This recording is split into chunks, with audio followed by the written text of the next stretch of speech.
Hello viewers, Bengali moms recipe থেকে সকলকে সুস্বাগতম। আজ আমি তৈরি করে দেখাবো একটা কমপ্লিট ডিশ। এই ডিশের 3টি অংশ: ভুনা খিচুড়ি, ডিম ভুনা এবং বেগুনের আচার, যা একসাথে পরিবেশন করা হবে। আমি একটি একটি করে 3টি অংশ বানিয়ে দেখাবো।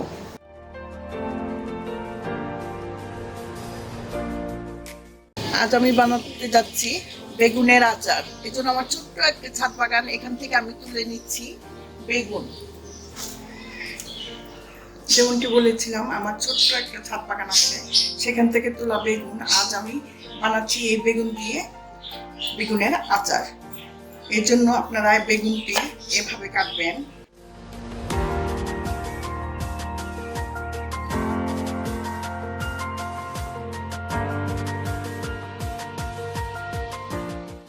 একটু বড় এই টুকরা করবো, এই যেভাবে টুকরো করে নিয়েছি, এইভাবে আমি সবগুলো বেগুন কেটে নিচ্ছি। বেগুনগুলো এভাবে কেটে আমি হলুদ লবণ মেখে নিয়েছি। এখন একটি কড়াই চাপিয়ে দিচ্ছি চুলার উপর, দিয়ে দিচ্ছি তেল। তেলটা গরম হলে আমি বেগুনগুলো ভেজে নিব। এভাবে অল্প অল্প করে বেগুন চুলায় দিয়ে ভেজে নিব। বেগুনগুলো হলুদ লবণ দিয়ে ভেজে নিয়েছি। এই বেগুনের আচার বানাতে আমার যা যা লাগছে: 1 চা চামচ আদা, 1 চা চামচ রসুন, দুটোই বেটে নিয়েছি। লাগছে তেঁতুলের পাল, আর লাগছে একটু হলুদ, একটু শুকনো মরিচ গুঁড়ো, 5 ফোড়ন, কয়েকটা শুকনো মরিচ, লবণ, চিনি। লবণ চিনিটা আপনারা আপনাদের স্বাদ অনুযায়ী দিবেন। বেগুন ভাজার হাঁড়িতেই আমি আচারটা বানিয়ে নিচ্ছি। এখানে নিয়ে নিচ্ছি সরিষার তেল 2 টেবিল চামচ। এতে কয়েকটা শুকনো মরিচ দিয়ে দিয়েছি, চুলাটা অন করে দিয়েছি। এখন দিয়ে দিচ্ছি 5 ফোড়ন। 5 ফোড়নটা একটু ভাজা হয়ে গেলে আমি বাকি মশলাগুলো দিয়ে দিচ্ছি। দিয়ে দিচ্ছি অল্প শুকনো মরিচ, একটু হলুদ গুঁড়ো, লবণ আর চিনি। সমস্ত কিছু দিয়ে আমি একটু পানি দিয়ে দিচ্ছি।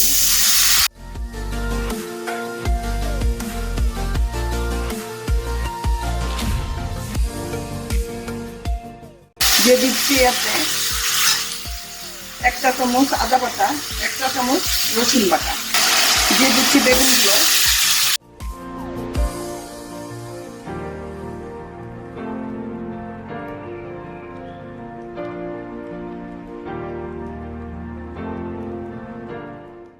এখন দিয়ে দিচ্ছি যার যার পছন্দ অনুযায়ী আপনারা তেঁতুলের পাল টক জাম খাবেন।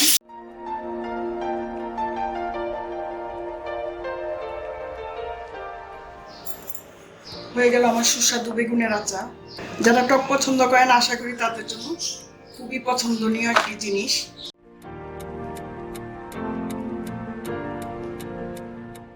এখন আমি বানাতে যাচ্ছি ডিম ভুনা। এখন আমি ডিমগুলো সিদ্ধ করে এই যে এভাবে এভাবে একটু চাকু দিয়ে ফেলে নিয়েছি, যাতে মশলা ভালোভাবে ভিতরে ঢুকে। আর নিয়েছি হলুদ, মরিচ, ধনে ভাজা এবং জিরা ভাজা গুঁড়া। আর নিয়েছি পেঁয়াজ কুচি 2 কাপ। কড়াইয়ের মধ্যে তেল দিয়ে দিয়েছি। এখন আমি ডিমগুলোর মধ্যে একটু হলুদ আর লবণ মেখে নিয়েছি। এখন আমি প্রথমে ভেজে নিব।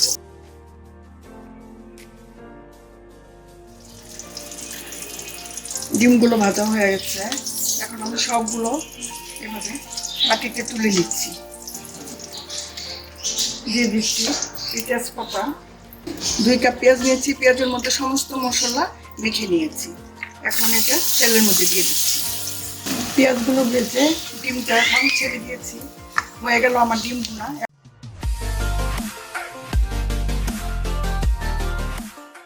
এই জন্য আমার যা যা লাগছে: 6 কাপ পোলাওয়ের চাল, আর নিয়েছি 1.5 কাপ মুগ ডাল, 1.5 কাপ মুসুরি ডাল। 1.5 কাপ মুগ ডাল একটু ভেজে নিয়েছি।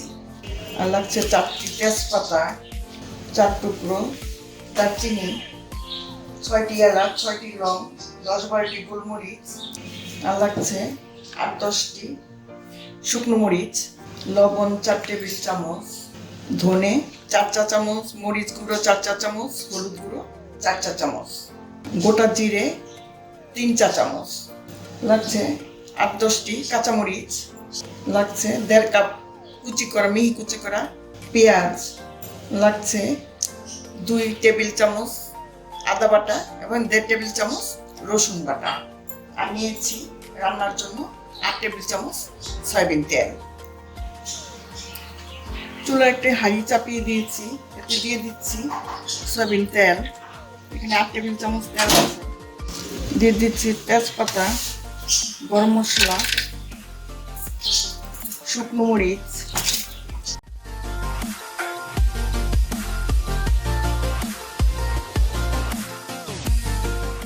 এখন দিয়ে দিচ্ছি 1.5 কাপ পেঁয়াজ।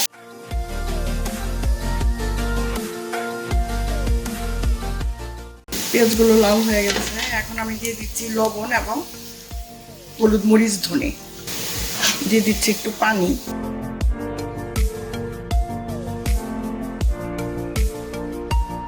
দিয়ে দেবো আদা বাটা, রসুন বাটা।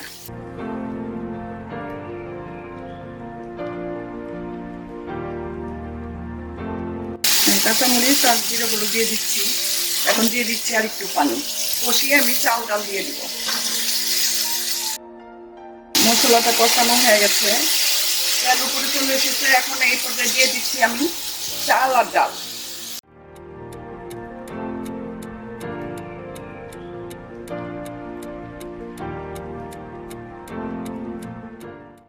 সমস্ত মশলা দেওয়ার পর আমার চালটা ভাজা হয়েছে। যে চালটা ভাজা হলে এরকম সাদা হয়ে যাবে, দেখলেই বোঝা যাবে যে চালটা ভাজা হয়ে গেছে। এখন আমি দিয়ে দিচ্ছি এখানে 18 কাপ গরম পানি। খিচুড়িটা যখন এই পর্যায়ে চলে আসবে, প্রায় হয়ে গেছে আমার খিচুড়ি। এখন আমি জালটা একদম লোতে দিয়ে দিব। হয়ে গেল আমার ভুনা খিচুড়ি। এখন আমি পরিবেশন করে দেখাচ্ছি।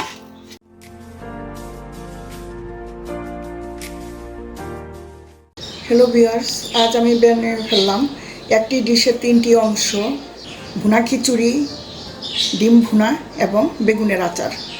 এই 3টি আমি পরিবেশন করে দেখালাম। সবগুলি মজাদার খাবার। আপনারা এটা আমার রেসিপি ফলো করে বানাবেন, খেয়ে দেখবেন। ভালো লাগলে চ্যানেলটি সাবস্ক্রাইব করবেন। সকলে ভালো থাকুন, ধন্যবাদ।